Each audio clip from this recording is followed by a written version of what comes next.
a video that isn't so much a sequence for you to practice, but it can be used as such. What it's going to do is it's going to show you how to modify standing poses so you don't have to stand.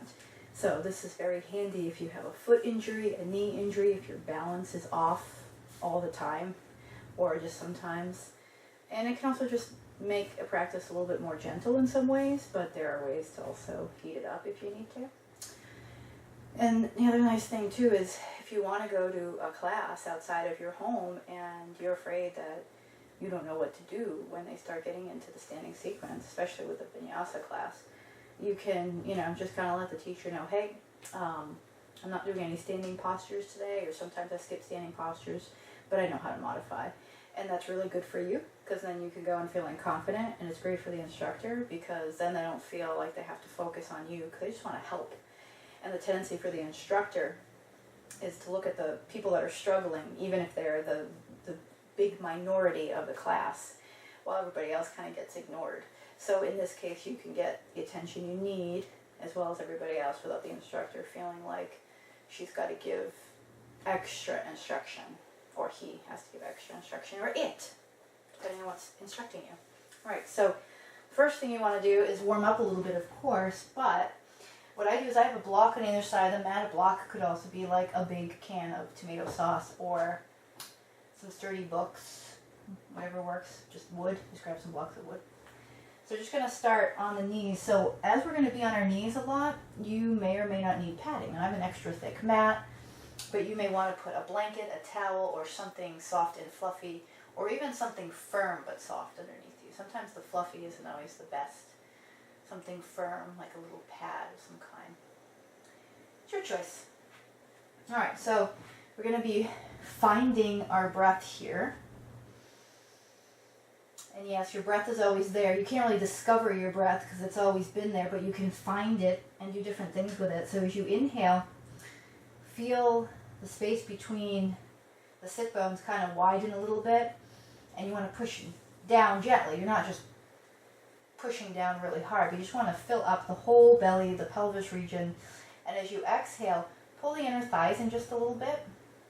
Draw the front low pelvis up and in, and then the front low spine up and in.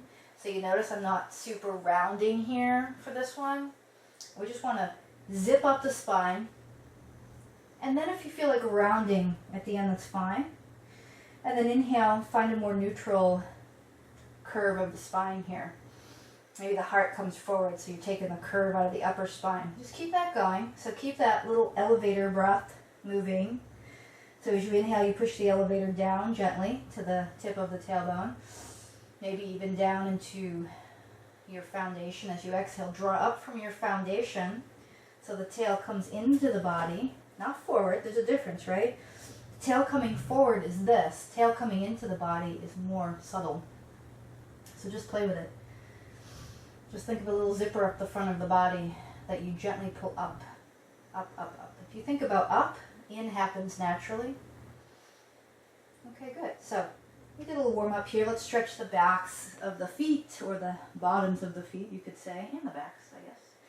We're just going to go a little back and forth here. We're going to find a little fluidity. So remember, your body is mostly water, and your bones and your veins don't run in straight lines. They run in spirals and little curves like rivers naturally do in the earth.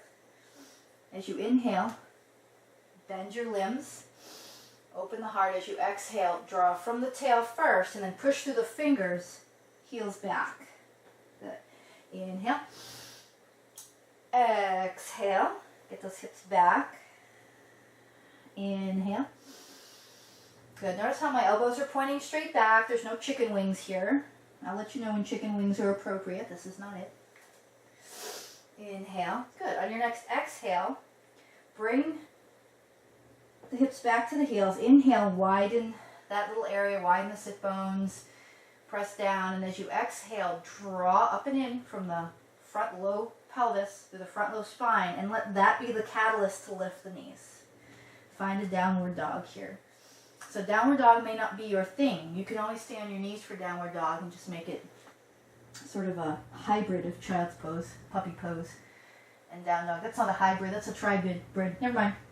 Anyways, feet together might be good for you. Or if you're struggling with balance, feet are wide apart. Let the hips wiggle a little bit. Make little circles. They're going to be tiny circles. Be careful of where the hamstrings connect up at the top of the legs. Just be really careful. Bend your knees more. Okay? Good. All right, now from here, we're going to walk daintily up to the front of the mat. You can, of course, hop if that's in your practice. Find a forward fold, so soften all of your limbs, bend down, sink the hips, but press strongly into the feet. Lift and spread the toes, and then feel the arch between the big toe and the little toe mound sort of separate and lift, and then feel your arch, the inner arches lift. So teeter-totter your weight a little bit back and forth. As you inhale, lift the heart, sit bones back, but you still got some expansion down in the pelvic bowl. Go ahead and wiggle the hips a little bit. It's cool. You can do that. Neck long like a giraffe. As you exhale, start to draw the low pit of the pelvis up towards the navel, the front low spine, up and in, and then start to work your way up. Now pitch your weight, your sit bones, your pelvis over your heels. See how that works? I never had my legs straight, by the way, until the zipper comes up here, and then I can open like a little flower, like a little lotus. Okay, that's the only bit of standing we're going to be doing right now, today, for this video. Inhale, stretch the spine long. Exhale, this is where your block or blocks come in handy. Step the left foot back, take the left knee down. Okay? So ideally, the knee is way behind the hip, but flexibility may not allow for that. All right, but that's what you're trying to do. So as you inhale, you may feel that you get a little bit more openness here, but people tend to sink into the hips. So always have that little elevator moving up and down consciously. If you're moving the elevator up and down consciously, you'll always have some form of stability surrounding the pelvic region and the lower spine. Always a good thing in my world. Good. All right, so as you exhale, start to draw the right side low belly up and in, curl. Press into the back shin more strongly, the back foot. Maybe you're able to come up. If not, block is your friend. Roll the arms up. And see, I'm struggling a little bit with balance myself. That's fine. It happens. Press the front heel more firmly into the earth so the hamstring engages. Press the top of your back foot, or you can always curl your back toe under too. Just hold for as long as you want. You can hold this longer, or you could just be resting while I blab on. And what we'll do is we'll take the right hand to the hip, left hand to the block or to the floor. What we're going to do is we're going to twist the chest. So make sure that both front of pelvic bones point down, and just twist the chest. My dog just had an opinion about that. I don't know if you heard that. What would you know? We don't have pelvic bones like we do. All right, so if you want to reach, you can reach here. It's fine. Just make sure you're not crunched in. What's the point in that, right? Get the core of the shoulders lined up so you got some openness. Feel the shoulder blades drawing down the back, and then maybe the arm extends. Do it one piece at a time. See how it feels. Good. Take the hands down. Curl the back to under. Now you got a couple of options here. If you have some weight in the front or some of this in the front and you're still working strength, hand on the inside, draw the belly in around the side. Or you can, of course, use hands, ridge tops, or fingertips. Press back, down dog. All right, so just know that that's an option. I'm not going to repeat it every single time. Just know that that's an option now in any class you ever do in your life. Inhale, lift the heels high. Exhale, lower the knees. Press your fingers strongly into the ground, so every part of your finger bone, so none of this lifting, none of this weird stuff where your fingers are floating. Press the rim of the palm into the floor, all finger bones, all the way down to the tip, underneath the fingernail. So let your wrists float a little bit. On your next inhale, heart forward, sit bones wide. Exhale, draw up and in from the navel low spine. Maybe find a down dog. As you exhale, curl the spine forward, wave it long. Inhale and plank. Take the knees down, or one knee. All right, your choice. And then from here, we're just going to come right back. Inhale back. Lift the heels. Exhale, start to walk up to the front of the mat. Inhale, halfway lift. Exhale, step the right leg back. Right knee to the floor. So you can do whatever you like with your back foot. You have options. As you inhale and exhale, feel the inner body pulsing with the breath. That's important.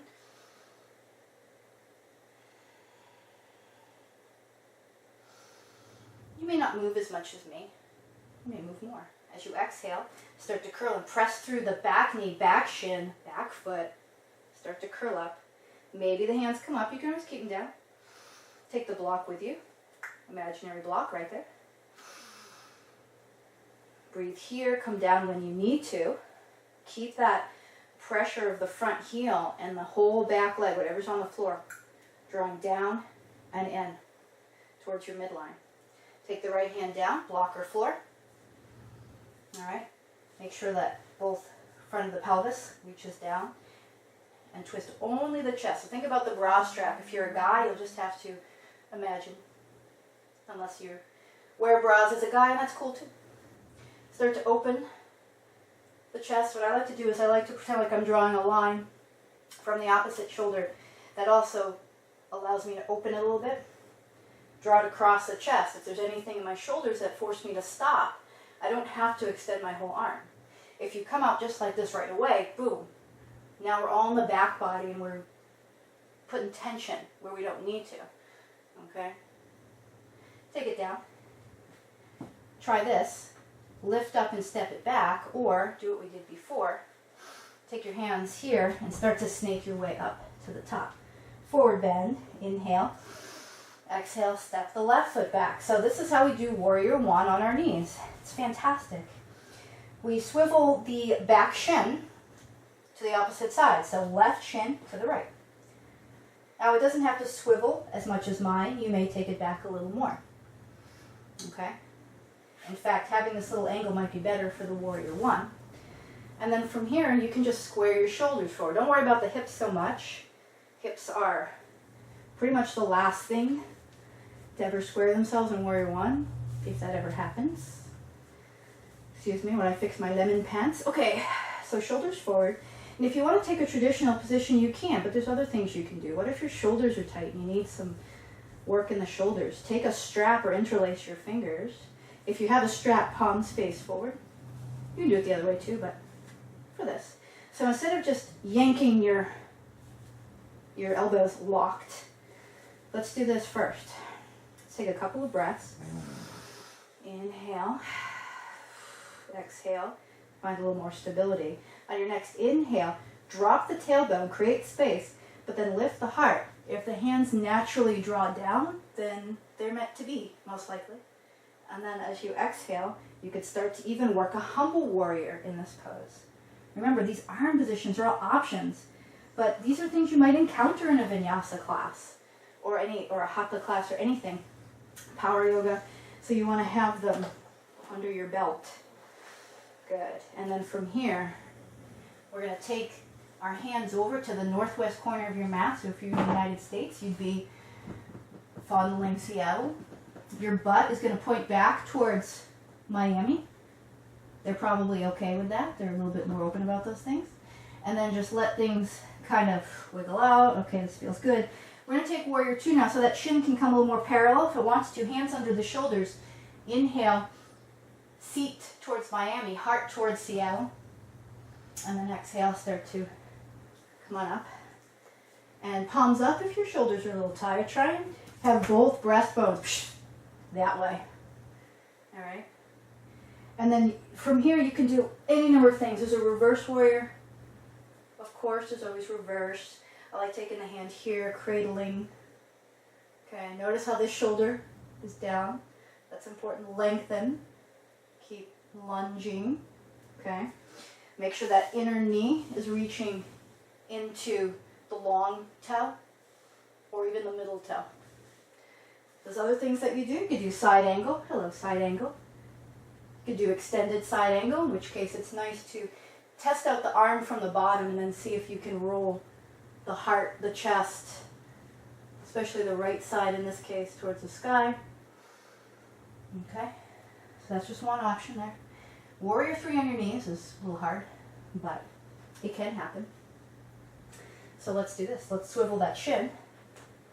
And then from here, again, you can take this leg around, step it back, then draw the knee in. And then from here, inhale the heart, exhale, curl through the front spine. And this is essentially kind of a warrior 3. I take my hands under my shoulders more. All right. So anyways, find your way to down dog. If you're used to doing a little vinyasa sequence, you can, but I'm not putting it in this video. And then we'll just quickly do the other side. So if you need more time on this side, pause the video or whatever. So here's warrior 1. Shin swivels a little bit out. And then from here, always take that curling. So you want to be emerging from your shell when you come up. And then hand positions are always there, right? What else can you do on your knees? You can do pyramid. Yes, you can. You can wave forward. We'll take the hands to the northeast corner. So now we're in my territory. We're fondling the Boston area here. They're a little bit more uptight up here, so I don't know how they'll feel about that. Take your butt back towards Los Angeles. You know they're okay with that. And then just work your way however you need to. Take the hands under here. Maybe swivel this a little more if you can. Heart forward. Sit bones back just a little. And then start to curl your way up. Boom. Look, we found Virabhadrasana 2. Palms up here. What else can you do here? Eagle arms. So you would take the same arm of the leg in front. Boom. If you can't do it, just give yourself a hug. And then this might be enough, or you might look over that shoulder.